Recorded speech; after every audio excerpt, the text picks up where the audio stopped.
And we're going to be flowing right to our next speaker here. We're bringing in Cynthia Terrell. She's the director of Represent Women. And we're going to be talking about, she's going to be talking about the Fair Representation Act. In fact, yesterday there was the Nonpartisan Reformer Summit at the Oxford Hotel. And it was really cool. She and herself and Rob Ritchie did a speech with others in a room about the Fair Representation Act. So I got a vastly better understanding of what it's about. But it's great to see you again, Cynthia. Thank you for your work. Oh, nice to be here. Thank yeah, you. It's really and lovely. You as well. Yeah, it's really lovely having you. So as everyone before, I would love for you to introduce yourself to our audience and let them know who you are. Thank you. Yes, thanks so much, Christina. Fabulous to be here. My name is Cynthia Terrell, and I have been working sort of in the trenches on campaigns for almost 30 years now, working on political campaigns at every level of government and for a number of ballot initiatives. Ran an Equal Rights Amendment campaign in the state of Iowa during a very hotly contested election in 1992, where I saw firsthand how elections are controlled and run and won. And I've always had an interest in representation outcomes. I've had the chance to travel abroad, recently working with some State Department programs, where I've seen up close the impact of different voting systems on representation outcomes for women, for smaller parties, for constituencies of color, ethnic minorities, and so forth. And that really spurred my my decision to start a nonprofit of my own. I helped to found Fair Vote, and I serve on the board of Fair Vote, and in many respects I'm married to Fair Vote, as Rob Ritchie is my husband. But I was really interested in figuring out an infrastructure of my own to advance systems reforms that elect more women and people of color to office. And so that's a good segue to this presentation on the Fair Representation Act, because I see that as a real tool, particularly as we're coming up to the suffrage centennial, which we can talk about a little bit more in a few minutes, to really think of ways that we can increase the representation of all of us in our government. So I think we're going to start off today with a video from the Fair Vote site, and then I've got some slides that we can look at, and happy to answer questions and talk more about the details. Great, wonderful. Are we good on the mic check there for Cynthia? Great. Okay. Great. This is a former staffer of ours. We all loved him. Austin, I helped to hire him. He's fabulous. And so this was actually done a few years ago, but the central core issues still remain the same. Our democracy is fundamentally broken. We live in a dangerous era of fierce partisan divisions. Voters are trapped in a failing system in which it's nearly impossible to vote for change in Congress. The problem is that almost all of us are locked in districts that skew dramatically toward one party or the other. We have no power to affect outcomes or vote in competitive elections. A stunning 85% of seats in the House of Representatives are so safe for one party that Fair Vote can predict nearly every winner 2 years in advance. Now, it's worse than just gerrymandering or money in politics. The problem is our winner-take-all system. When just one person is elected to represent everyone in a district, partisanship and gridlock are rewarded rather than collaboration and innovation. We're left with a zero-sum game, and voters always lose. Winner-take-all elections have moved us to this place where we are completely ineffective. Politicians on both sides of the aisle are only concerned about their primary, and they move further and further to the extreme. It doesn't have to be this way, though. The Fair Representation Act has just been introduced to Congress to fundamentally change our elections for the better. The Fair Representation Act would make sure every vote counts. Everyone could vote in an election that matters. I'm sponsoring the Fair Representation Act because Congress is broken. It is hyper-partisan. It is far too polarized.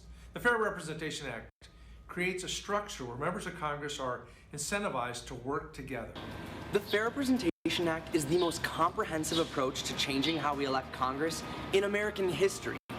Instead of districts that divide us into red and blue America, the plan would require districts that elect between 3 and 5 members. Congress would stay the same size, but districts would be a little bigger. Representatives would be elected using ranked choice voting, which gives voters the freedom to rank their candidates instead of picking just one. Ranked choice voting gives voters a strong stronger voice and reinvents our zero-sum politics. It would ensure that a majority of voters win a majority of seats, but everyone helps to elect their fair share in a district. Winner-take-all elections would be a thing of the past. Take two states like Oklahoma and Connecticut, for example. They both unfairly shut out voters from the minority party from being represented at all.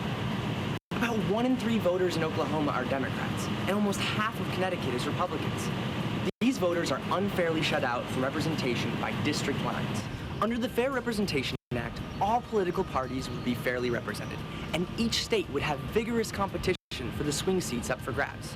Voters would finally be able to elect ideological diversity within the parties. For instance, an Oklahoma Democrat or a Connecticut Republican. By using ranked choice voting, we can give Americans more choices and ensure that the entire electorate is represented, not just the ideological basis. For the first time in decades, Congress could actually function the way it was meant to. Our politics would open up to more voices, wider debate, and greater diversity. The Fair Representation Act would be a game changer for American politics. It would mean that everybody's vote counts. You don't have to live in a swing state or a swing district in order to have your vote count. Everybody's vote would count equally under the Fair Representation Act.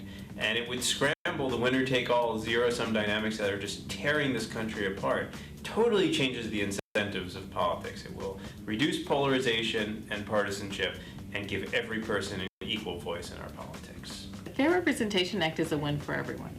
Republicans in blue states, Democrats in red states, people of color and women are all underrepresented in our current system. This act is the only way to give everyone leverage and influence, no matter where you live and regardless who draws the lines. This is the right thing to do to give voters the strong voice they deserve in our elections. Finally, democracy of, by, and for the people. If you want to fix our broken democracy, share this video, sign our petition, and contact your legislator today.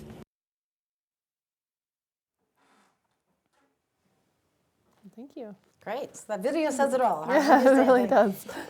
So while he's queuing up the slide, I'll just say as means of introduction that one of the consequences of living in one of the world's oldest democracies is that we live in one of the world's oldest democracies. So it's super antiquated. We have updated very few things in the Constitution. We now vote for the Senate, and of course women and people of color, and 18-year-olds can now vote. But we haven't made very many, I would say, valuable and meaningful updates to the way we vote, really since the inception of our democracy 240 years ago. And the current system that's based on winner-take-all voting in single winner districts really protects incumbents, as you heard Austin say. It really fuels the incivility and negativity in politics, and it really ensures that the status quo will continue. So the Fair Representation Act is trying to address those things, and we can talk a little bit about how it does that. The premise of it is that it's an American form of proportional representation. Viewers may know that many countries in the world use some type of a proportional voting system. And the reason that we are working for the Fair Representation Act is we believe it combines some of the real benefits of a proportional system with the American culture of electing candidates first. Other countries elect a party. We're proposing that we use a proportional system based on candidate selection. So, because we think that fits with the American psyche of the way people vote. So we can look at the next slide. I can't actually remember what it is. It was first introduced when that video was released 2 years ago, and it was released again in the 116th, or introduced again in the 116th Congress by Don Beyer, who's a member of Congress from Virginia, one of my favorite members of Congress. It's House Bill 4000. So that's an easy number to remember. You can go on to the next slide.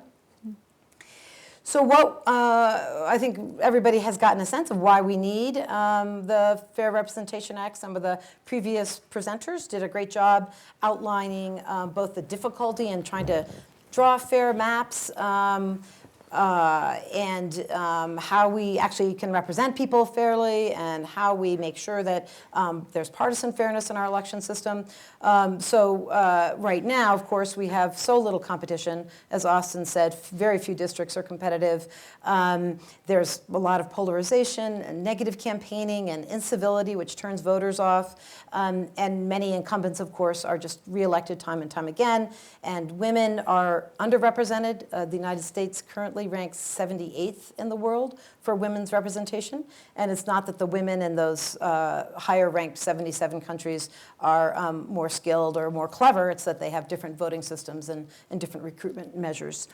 So I think we can all agree that we need another way of electing people to the House and to the Senate as well, for that matter. So we can go to the next slide. So again, to echo some of what's already been said, the Fair Representation Act will really make elections more meaningful. That's the point. Really make sure that most voters in most states, in every pocket of every community in the United States, have an opportunity to elect a candidate of choice, somebody whom they feel represents them. So it puts voters first. It puts voters into the central deciders. And it gets away from this whole concept that the district determines your representation, but the voters themselves will get to choose what kind of representation they want. And as opposed to the current mechanism where there's a census, we draw districts, you're in that district for that 10-year period, you're going to elect a Democrat for sure. In fact, that might continue your entire life. This Fair Representation Act gives a fluidity, a dynamism to the political process. So constituencies might change, people are held accountable who are elected. If they don't perform as promised, then they can get unelected in the next election season.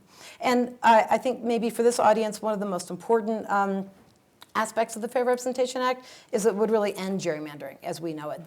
There's no point to figuring out how to draw lines carefully around one block of voters because all of a sudden voters in multi-seat districts using ranked choice voting are going to determine their own representation. And I think that's really one of the key fundamental aspects of the Fair Representation Act.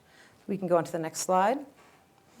So it's a combination of the ranked choice voting mechanism in a multi-seat district, either a 3, 4, or 5-seat district, and then some kind of a commission to figure out what those district lines would be in each state. There's a sample ballot there, what it would look like. We can talk a little bit more about that afterwards, and I can provide some resources if people are interested to learn more about the actual mechanism. We can go on to the next slide. So this is taken from the video, so it may look familiar, but what we're essentially doing is taking these single winner districts, and I may just back up for a second. One of the real deficiencies of a single winner district, when you're just electing one person, is by definition, that person is only going to be a Republican or a Democrat, only going to be a woman or a man, only going to be a Latino or Asian American or white, only going to represent one interest group or another, generally. So really the way to evolve from that paradigm is to give voters the opportunity to elect multiple candidates in a geographic area. So we see here 2 states, Louisiana and North Carolina. Louisiana would go from a state that has 6 single winner districts. One of those is a black majority district, but the majority of people of color in Louisiana live outside of that district, so their representation potential is really diluted in the state, to a state that would have 2 3-seat districts. And in each of those 3-seat districts, there would almost surely be a Republican elected, a Democrat elected, and somebody in the middle. And that, again, might change from election to election. And then communities of color would have the opportunity to elect candidates of choice. Just a note on that front. Right now, if you look at the whole southern tier of states to the east of Texas, the majority of people of color live outside of the majority-minority district. So that means to say, if you're a person of color living outside that district, you want to elect a candidate of choice, there's 0 chance you'll ever have an opportunity to do so. But one of the merits of the Fair Representation Act is if you look from the Atlantic to the Pacific, there'll be opportunities for communities of color and multiple communities of color to elect a candidate of choice. So we're no longer having to choose between, oh, that's going to be a Latino district for the next 10, 20, 30 years, and that's going to be an African-American district, but that we'll have multiple constituencies elected. And then importantly, there'll be a balance, a fair partisan balance in each of those districts as well. And the same is true. You can do the math in North Carolina, going from 9 individual single-member districts to 3 three-seat districts. So we can go to the next slide. I think people understand the concept. One of the things that's great about working on something like the Fair Representation Act is a great opportunity to reach out to people and ask them to support the Fair Representation Act and come to events and talk about it. And this is a good ally of ours, Jessica Bird, who runs 3 Point Strategies. She happened to have worked for on Stacey Abrams' campaign, and this is a sample of many endorsements, essentially, of the Fair Representation Act. And I think it really brings home that there's serious support among constituency groups for a system that delivers representation for their interests. And Jessica's one example of that, of many. We can go to the next slide. Another a great indication of the support that we've gotten is the New York Times, who has come on as a real active and supportive thought partner in this, which is fun. They've done a number of editorials about the Fair Representation Act, and David Brooks wrote a great piece called "The One Reform to Save America" that we'd like to share with people. So there's, I think, a growing interest in the journalist community, the academic community, that this kind of a plan will solve a lot of the things that are now plaguing American politics. We can go to the next slide. Can't remember what it is, but we can go to it. Oh, and then here's Don Beyer explaining his support, and the reason he introduced the Fair Representation Act was, again, to correct a lot of those real deficiencies in our current system. One of the things that I think it's important to point out about the Fair Representation Act is that it's a statutory, doesn't require any constitutional change, so it's a pretty viable solution. And at the same time, it's transformative. It really does do all those things that we're anticipating that it would do, which is a pretty good list as far as I'm concerned. Ending gerrymandering, I think we've seen from all the ballot measures, voters want to end gerrymandering. We know partisan fairness is essential for good policy making and policy outcomes that really represent the will of the majority. Electing more women to office is certainly close to my heart, but I think is just important for the functioning of a thriving democracy. Electing people of color to office, I think, is super important. And then building a political climate where civility and issue focus really drives the campaign season and not the incivility and the polarization which the current system really fuels. Can't remember whether there's a next slide or not, but I guess we can see. And if there is, I'll talk about it. If not. Oh, and this is just a quote from Rob, whom you'll be hearing from later, that really gets to the core of the need for the Fair Representation Act, that we just, we can't really have a functioning democracy when 51% majorities control 100% of the representation. That's just not fair. Thus, the name of the Fair Representation Act. You're welcome.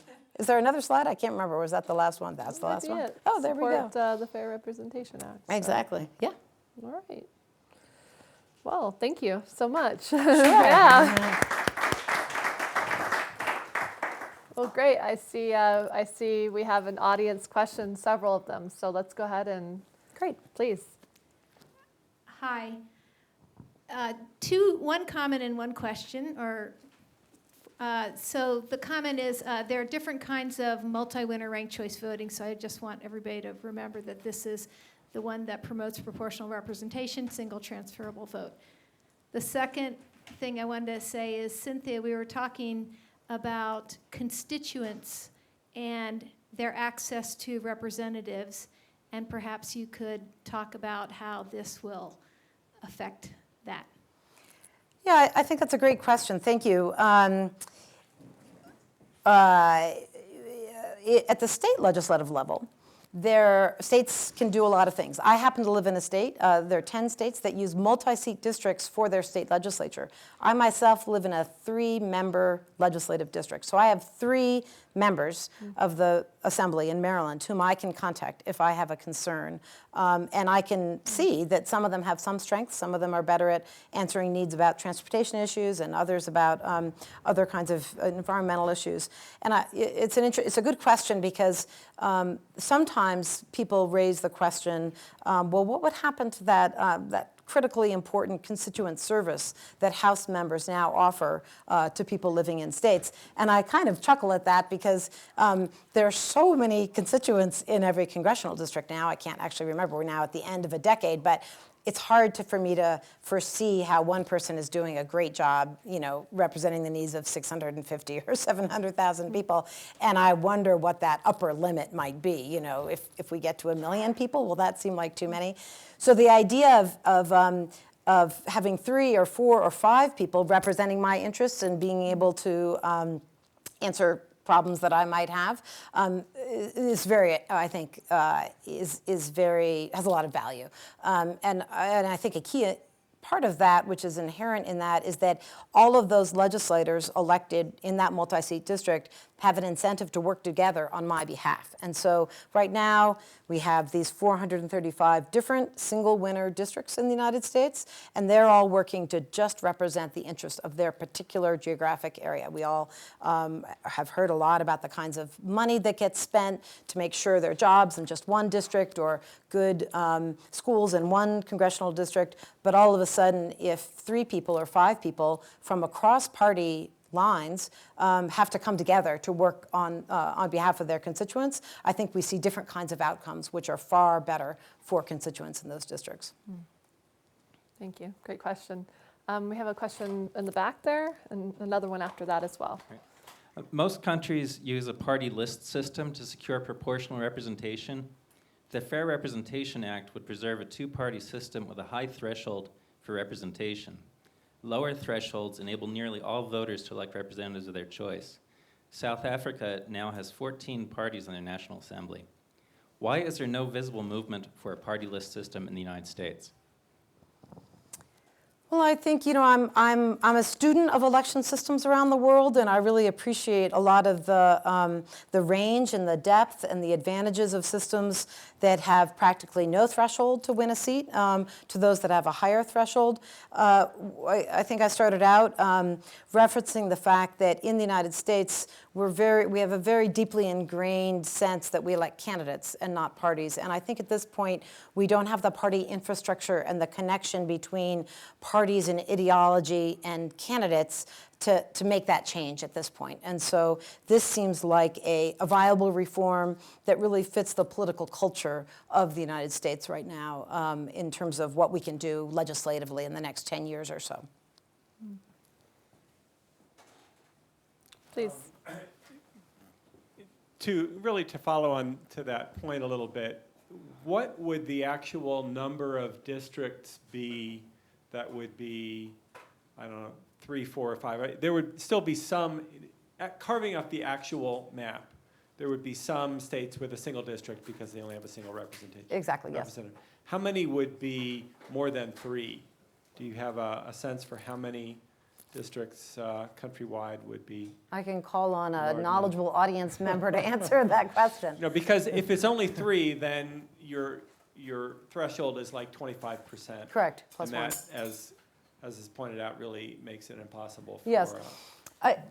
We can get the answer to that. You can ask Rob, who's sitting there. I think one of the things, though, to remember, and your point is well taken for sure, but that in this system, there's I think it's important to remember that a constituency, let's say Vietnamese Americans living in Georgia, who don't have a significant percentage of the population, but may have 7 or 8% of the vote, in order for a party to win, or a candidate to win, they still have to appeal to those voters, to that core voting base. And so in a sense, it empowers communities who may not have enough to get a seat for themselves, but the candidate who is able to wins with their support, and knows that if they don't act on behalf of that constituency group, that they are likely to win. It's more possible for that person to win. So that I think it turns on its head that sense of incumbents being returned at the rate of, in the high 90s to one where there's much more fluidity. And if you've campaigned and gotten the support of key constituencies and you don't follow through on your pledge to those constituencies, then it's far more likely for the voters to say, wait, you didn't say what you said you would do. And so it does give voters more power, even though, yes, the threshold is, as you suggested. Just comment from here, if it's working. So excellent presentation. But the bill as written would say that if you can draw a 5-seat district, do that first, but also to never have a district that has fewer than 3. But if you have a big state like California, it would have 10 5-seat districts and 1 3-seat district, for instance. So overall, most people would be elected from 5-seat districts, but you have to work with the realities of state size. About half of our states have 5 or fewer seats and wouldn't have any district lines at all, but they also would only have five seats. And that's part of the reality, too, of like the degree of proportionality that one can do in a state-by-state system if without changing the Constitution. But the transferable vote feature at least invites third parties to have a chance to compete without being spoiled.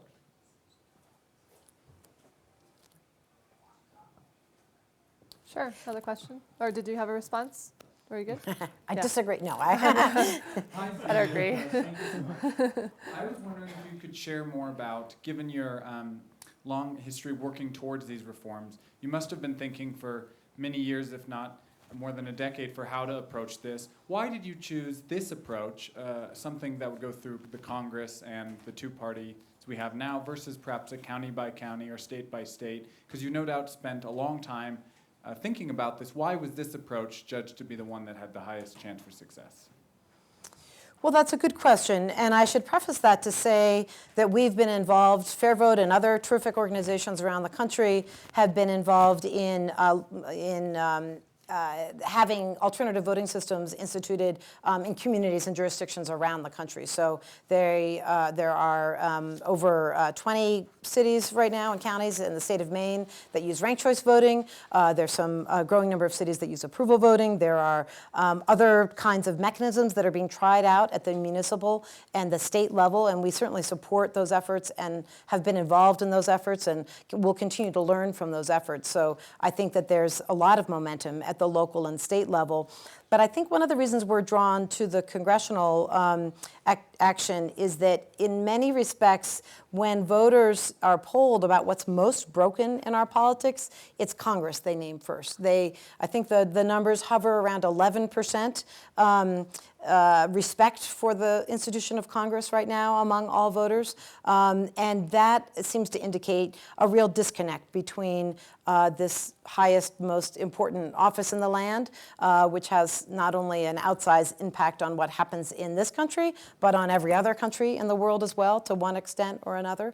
So really fixing the disconnect between voters and elections and representation and policy outcomes as well in Congress seems to be something that I think that voters are hungry for. And we see that bubbling up state after state, passing independent redistricting commission laws or anti-gerrymandering laws. I think there's such a hunger among people for a solution like the Fair Representation Act that it makes sense to do it at the federal level. I also think it makes sense to do it in every state all at once. So it's a sweeping reform. It would be an act of political suicide, if you will, right now for one state like my own to go ahead and say, all right, hands up, we're going to do a fair voting system in Maryland, which would mean Democrats would have fewer seats and Republicans would have more seats. And there would be so much pressure for one individual state not to behave that way because it would jeopardize the important coalitions that are in the House of Representatives right now.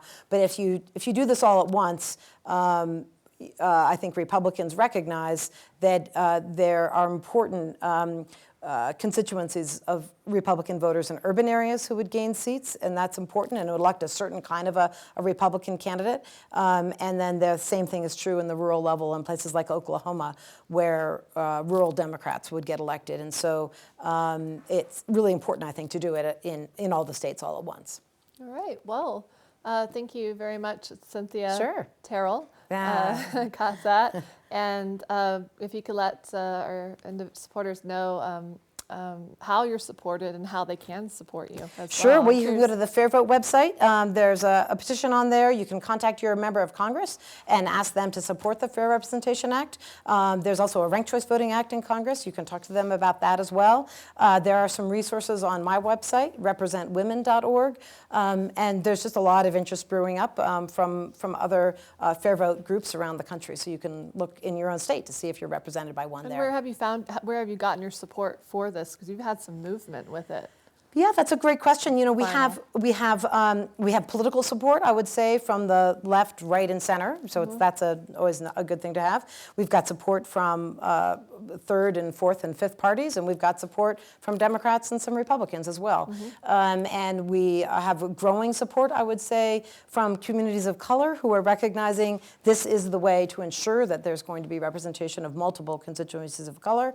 And then the thing that I'm working on is really trying to engage more women into this. Of course, women are the majority of the population and span every element of the electorate. So I think mobilizing women on behalf of this is awfully important. And then just great allies in the academic community and the journalistic community as well. All right. Well, thank you very much again, Sure. Cynthia Terrell. Thank you.